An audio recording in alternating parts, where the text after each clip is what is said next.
দেখো আজকে আমরা পারদেশি ধাবাতে আছি, ভেতরটা রেস্টুরেন্টের ভেতর।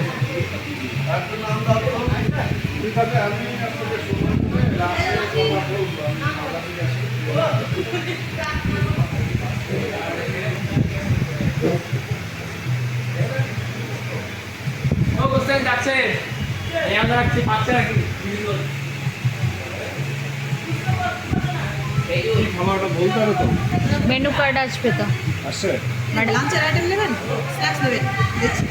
মেনু কার্ড লাগবে।